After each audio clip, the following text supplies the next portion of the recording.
Bienvenue, messieurs, mesdames. Au départ, il y avait des mobiliers, hein, donc il y avait la salle à manger et le salon sur Art déco. Hein. Art déco, c'est-à-dire Auguste Sabino, la salle à manger de Jules-Émile Leleu. Bon, il y a un vase de...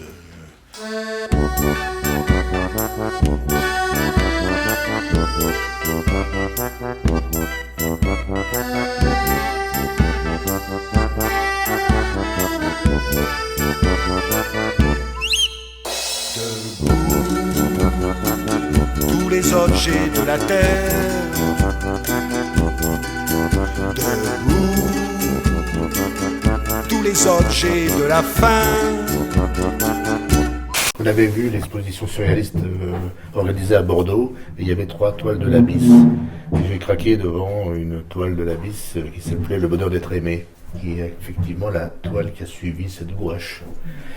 Et on se dit, bon, on va lui écrire, et puis on ira le voir. À l'époque, il était président de l'Académie des Beaux-Arts. Et on est allé voir l'Abysse, hein, il nous a reçus très gentiment, et puis on lui a acheté donc, la toile plutôt originale, donc une diablesse, c'était cette toile du moment. Et on lui a acheté une gouache à Saint-Sébastien, donc c'est-à-dire l'arbre finalement percé de flèches. On l'a fréquenté jusqu'à sa mort, voilà. Et quand il m'avait répondu, il nous avait fait une lettre en disant finalement qu'il aurait l'exposition Brachot, une exposition, donc à l'époque c'était sa période démoniaque, il peignait des diables et des diablesses, hein, et il disait je vais faire une exposition qui sortira assez fort le soufre, voilà.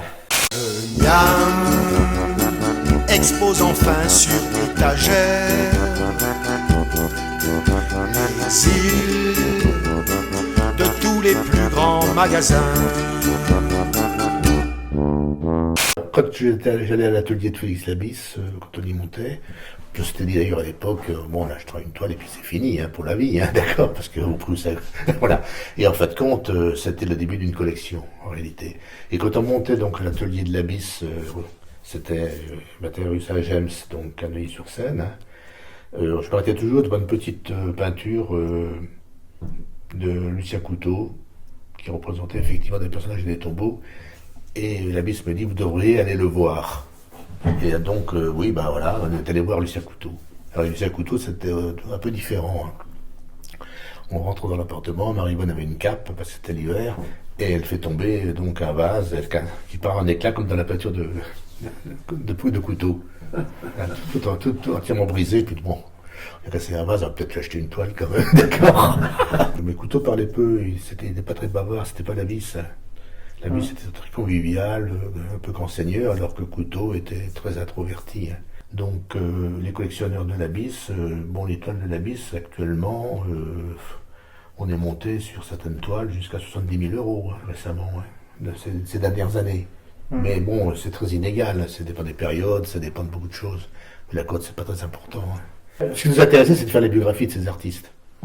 Donc on a fait une biographie de Couteau et puis une biographie de l'Abysse. Hein, qui sont... ouais. Du grand art, faisons table rase. Soyons modestes, restons debout. Grandissons, mais sans emphase. Le fanion de l'art à dessous. Oui, braves gens, critiques acerbes. Aiguisons donc le regard. L'humour est aux aguets dans l'herbe du champ immense des arts.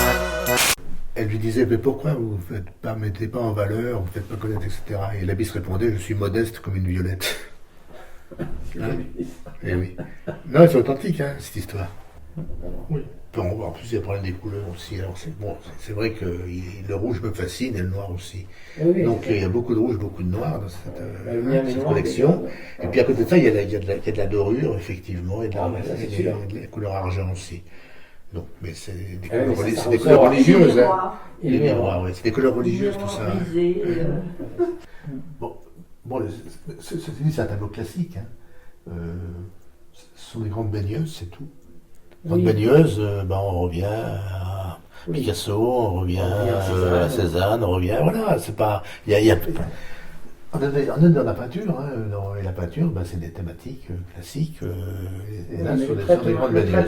La seule différence, finalement, c'est que le couteau, finalement, donc, met une plage, c'est la plage Michel Debré, donc, de sa maison normande, face à la pointe de la Hève, donc c'est le Havre, au fond, hein, la pointe du Havre, la pointe de la Hève.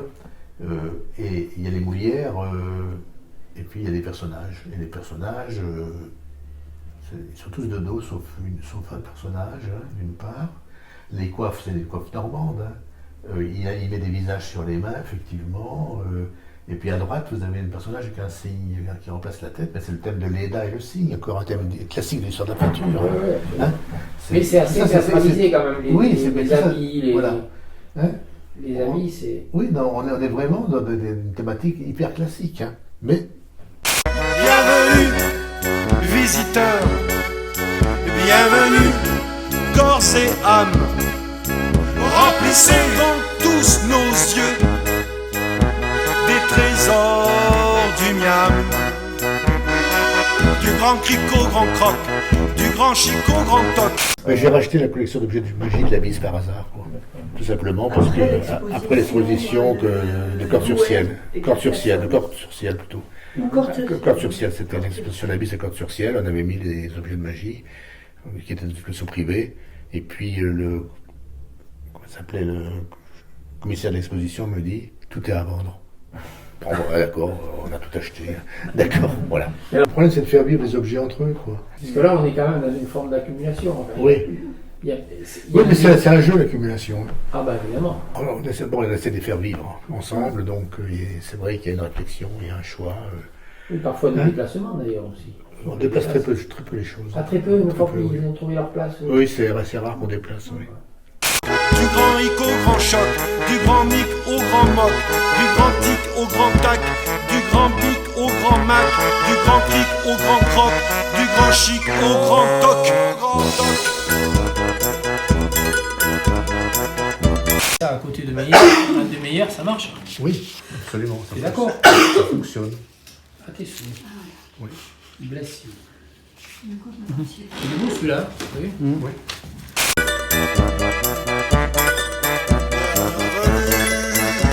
Messieurs, mesdames, bienvenue au musée international. Bienvenue, messieurs, mesdames, bienvenue au musée international. La première toile de la Bise qu'on a achetée, on n'avait pas de meubles on n'avait pas de mobilier.